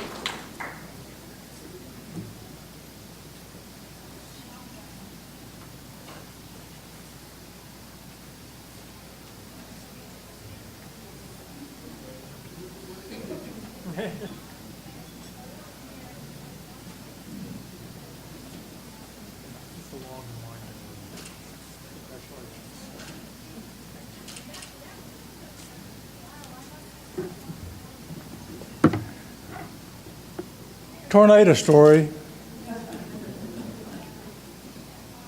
I was at home in Texarkana that weekend, but they needed blankets and mattresses for the children over at the, whatever it's called, I'm sorry, my thoughts go this way. Children's Colony, thank you. So my roommate and his brother took my mattress and blankets and over. Anyway, but the real thing I wanted, Hendricks thought that you may not be aware of, it was not widely publicized. You may remember that we had an Indian warrior was our mascot at that time. That was me for that time. And about the third or fourth game into the season, where I would come out and do my shimmy ding and went to get my costume on, it wasn't there. And word had it where it went, but I never knew for sure. But Dean Meriwether, wise man, said, "Don't worry about it." And about an hour before game time, he contacted me and said, "Come over to my office, I got it." So for several hours, a few days maybe, the warrior chieftain would have had to go nude, and you wouldn't want that. So, yeah. Anyway, thank you very much. Hendricks College, a great place. My father has a degree here, my brother, my sister, and me. And the only other person in our family was my mother, and she went to Arkansas State Teachers College, so close. Thank you. Jack Thomas. There it is.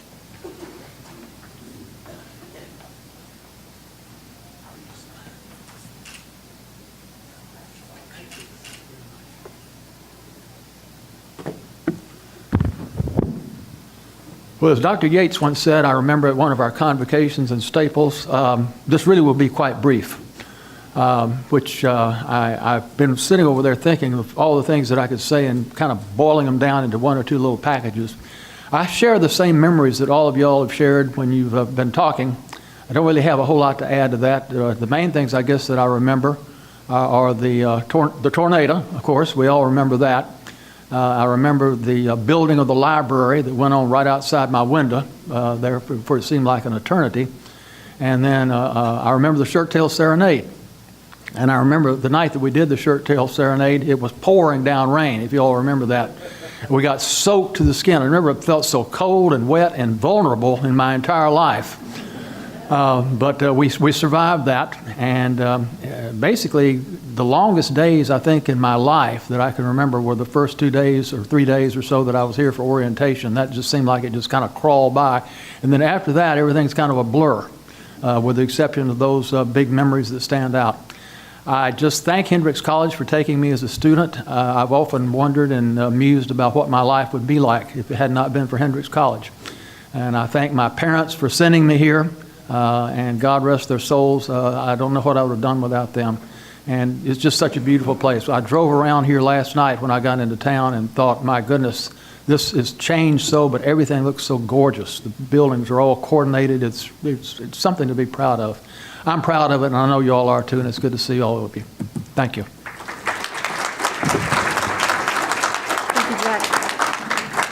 Joe Waldron.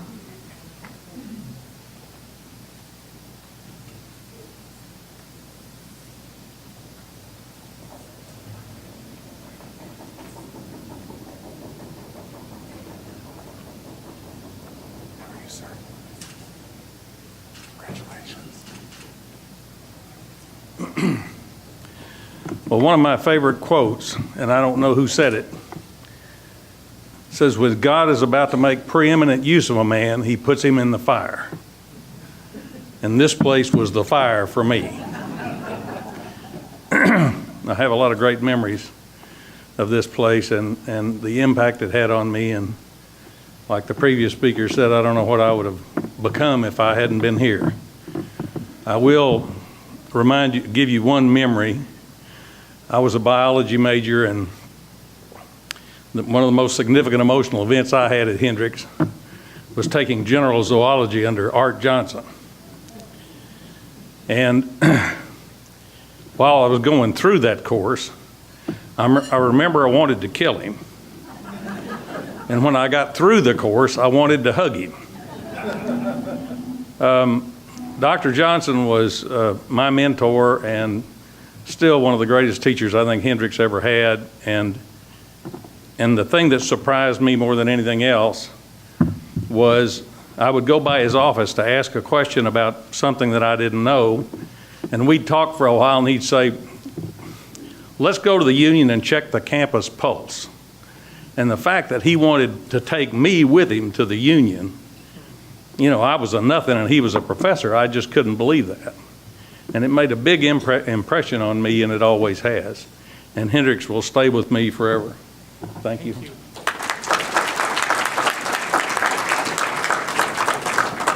Art Whedon.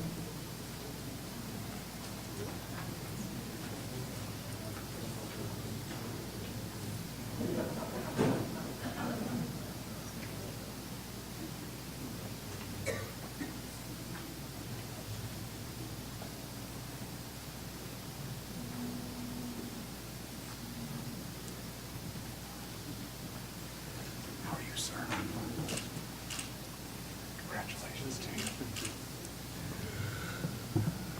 Hi. Like many of you, my association with Hendricks goes way back before I ever came here.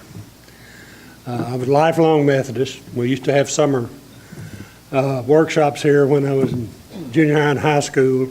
So I was coming to the Hendricks campus long before I ever became I'm not going to say student at Hendricks, before I became a matriculant at Hendricks. There's a difference, you know, between a student and matriculant. But unlike a lot of you, I transferred into Hendricks. My first semester was a little school down in New Orleans. And so I missed the orientation that y'all got to go through. And I came to campus on weekend, and there were about 8 of us transferred in at that time. And we had a little mini orientation about how things were going to work and kind of got a schedule. But on Sunday, before classes were to resume on Monday, the rest of the students came in. And I was came in the sun porch on old Hewlin Hall. And I was coming in from the south end to go to lunch. And coming out of the middle doors, coming in leading out of the campus, was this absolutely gorgeous woman named Cullen. I'd never seen her before in my life. That's the first time I ever saw her. And the honest to God truth is, I knew at that moment I was going to marry her. I'd never seen her before in my life. That's one of my fondest memories. But I've had a long association with Hendricks. Many of you know that. I had the good fortune of being able to graduate, and good friends like Vance Strange and Larry and I had some summers together that were wonderful. But I also was blessed with the opportunity to work for this place on 3 different occasions. So I have been a cheerleader for Hendricks most of my life, and always will be. And one other thing I want to tell you, and I think many of you will feel the same way about it, although you came at it in a different way. Like I said, I transferred in here, and about the weekend, in fact, of the tornado. I was not on campus. I had gone home on Friday because it was either Good Friday or it was Easter weekend. And I had gone home to win. And somehow or another, a fellow by the name of Don Johnson, who was the football coach at old Southwestern in Memphis at that time, found out I was home. And he showed up in my living room one afternoon, on Saturday afternoon, trying to talk to me to leave Hendricks and come to Southwestern and play football. And I thought about it because it wasn't really out of my system. But I tell you what, after I had been at Hendricks for one semester, you couldn't have blown me out of here with a cannon. I loved it. And another advantage of transferring in the semester, when our enrollment then was less than 800 students, and there was only 6 or 8 of us that transferred in, everybody knew me because I was the new kid on campus. And it was wonderful. And it's been wonderful all my life. And I'm so glad to see you, Alice. Yeah. Thank you.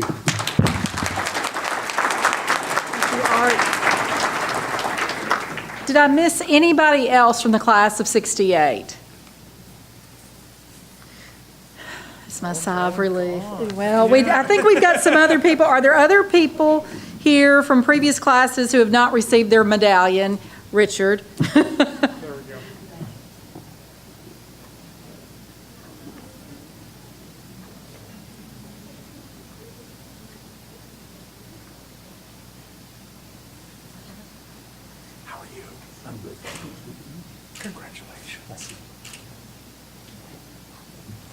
I'm so glad I'm going to get to talk. I apologize to y'all for extending this one more person. When I was a student at Hendricks in the 60s, I was amazed at the crazy things my classmates, you all, were doing. Some of you were carpooling to Selma, Alabama to march for minority voting rights. Some of you were joining the military because you believed that it was your duty to stop any more dominoes from falling. And at least one of you was being chased through Central Park in New York City by mounted policemen. His story was that he just left the dorm in Columbia to go out and see what the noise was all about.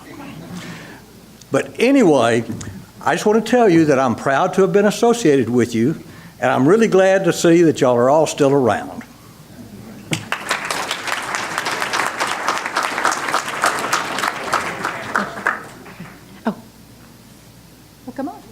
Come on up. Yes. How are you today? Good. Congratulations. Thank you very much. Well, from the class of 65, you young ones look really good.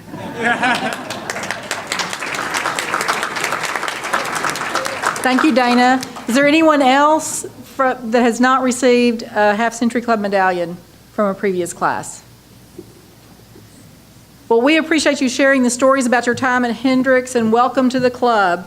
I'd like to introduce Barbara Horton, Director of Stewardship, and Jenny Kyle, Director of Alumni Engagement, who will lead us in the roll call of classes.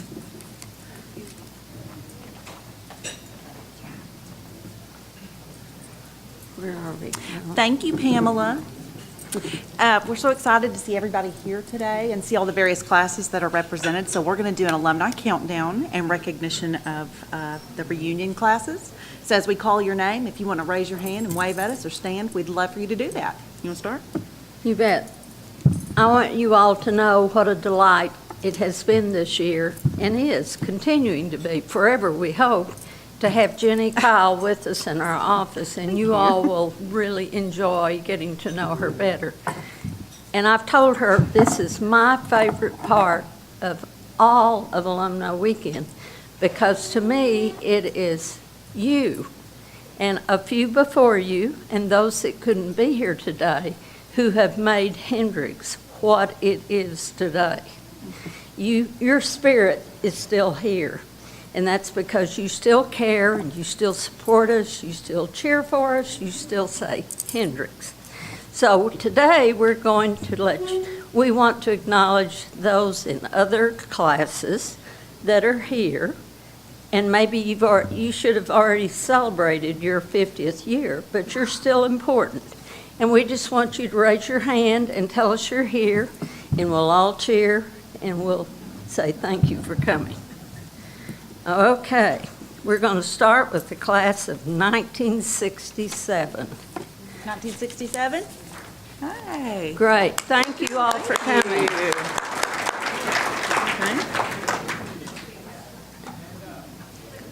I want you to stand.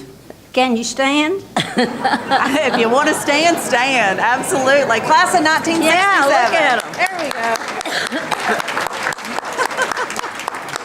That's a pretty rowdy bunch, I can tell. We better watch out.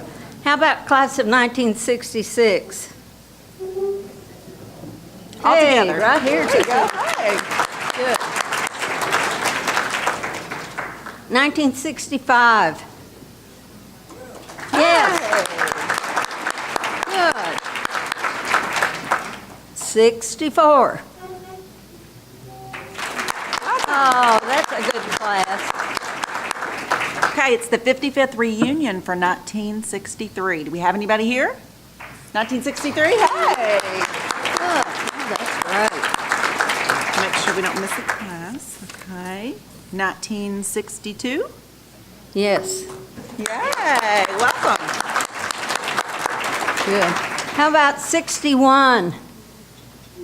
Yes, great. 1960. That was a good year. Yeah. Okay, class of 1959. Yes, good. Okay, how about 1958? 60th? No, there Right. you go. Hey. Good. Welcome. We're on a roll here. We haven't missed one. That's super. 57. Uh-oh. Oh, we did. 57, 57. We're the class of 57. No? Guess not. 56. Oh, good. 55. Oh, good. 54. Great. That's good. 1953?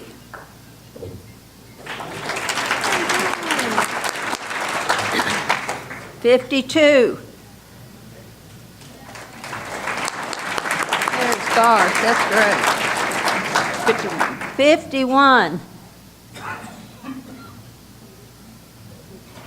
Well, I could be 51.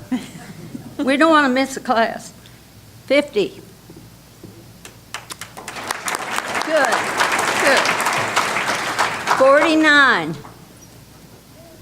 Oh, hello, Martha. 1948? Good.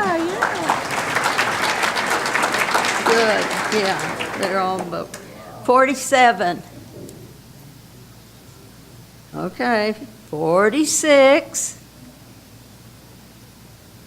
Okay, we're going to keep going down a few more years here. 45. 44. I bet these people are sleeping in this morning. 1943? 42. 41. We're trying to pretend we have no idea who's in here. 1940. 1939. 1938? 1937.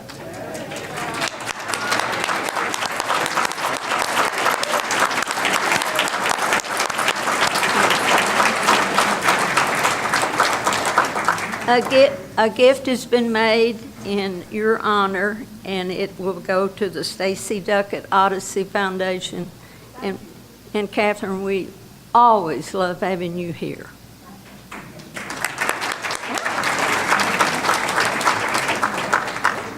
Many wonderful memories will leave here today, and the weekend is not over, and we may even top the train wreck, the tornado, and whatever, because the sock hop, all the other events that are going on all weekend, and we hope you can stay all weekend, and we're here to say welcome. Thank you for coming.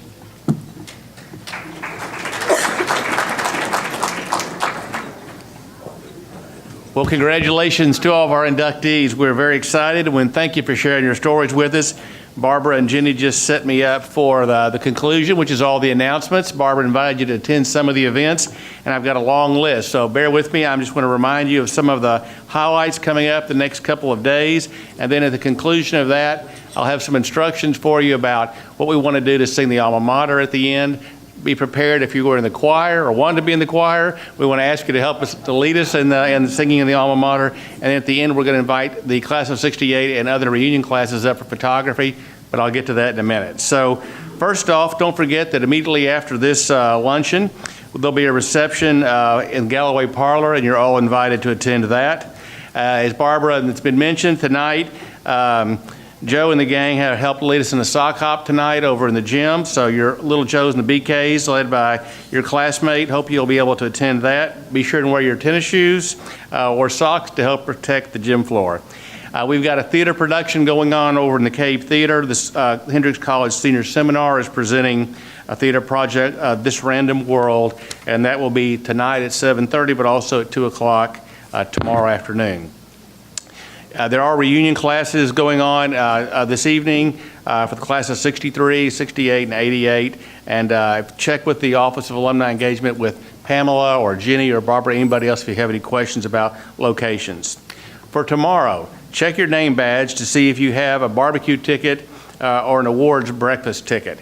If you don't and you need one, just check with the registration table right out beside the doors on the way out, and they'll be happy to take care of you. In this very room tomorrow at 10 o'clock, we will have the Alumni Association brunch in which we present all the Alumni Association awards that I mentioned earlier. And it's a wonderful event, and I hope you'll come help us celebrate the accomplishments of some of your fellow alumni. We also have a tradition we started a few years ago called the Last Lecture, and it was interesting that President Tsutsui told his story about Jay McDaniel. Dr. McDaniel is actually going to present his last lecture tomorrow afternoon over in the Mills Center at 1 o'clock. So even if you don't know Jay, I'm sure you would enjoy it. It'll be a meaningful time if you can make that. Another retiring faculty member this year is Dr. Karen Griebling, and her version of the last lecture will actually be a performance in Reeves Recital Hall tomorrow afternoon at 3:30. And there are numerous activities all over Little Rock and Conway on Saturday night, and then we conclude our formal activities on campus on Sunday with the memorial service in Green Chapel. I believe there will be a coffee by the fountain at 10 o'clock, and then worship services will begin at 10:30. It's a really moving ceremony in which we recognize all of the alumni throughout the decades who have passed away over the previous year, and I would encourage you to attend that. I believe that JJ will be preaching. Are you preaching? Never mind. Reverend Wayne Clark is preaching. Sorry, JJ. And we'll look forward to that service on Sunday at 10:30. And finally, there's the Warrior Booster Club golf tournament on Monday. If it's not too late for you to check in, I'm sure Vance Strange or somebody else around here can help you look into that if you'd like to. So what we'd like to do at the conclusion of the alma mater is to have the class of 1968 come forward first, and we're going to take a group picture. And as they begin to complete their photography, we would like the classes of 63, 58, 53, 48, and 43 to come forward, and we'll take a group photo of you as well.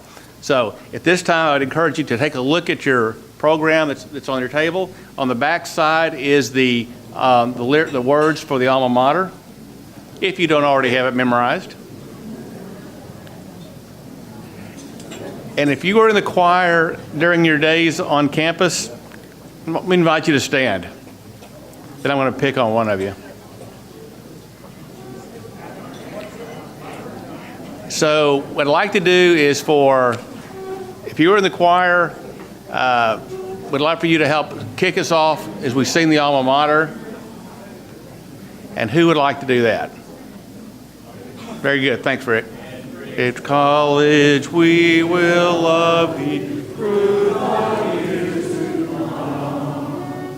As we love thee now today, while our hearts are young. Kindly is thy spirit always, friendship and good cheer. May the Hendricks College to us, alma mater dear. Thank you very much. And have a seat, please, and thank you very much. At this time, I'd invite J.J. Whitney to come forward, and Reverend Whitney, class of 96, will give us our benediction. Friends, as we listen to stories of celebration and triumph and inspiration from the class of 68, may the next 50 years strengthen our relationships no matter the miles or the circumstances, and may Hendricks always feel like homecoming. And as we go, may God's presence and protection be with us until we meet again. Amen. Thank you. All right. Class of 68, come on forward. Enjoy your weekend.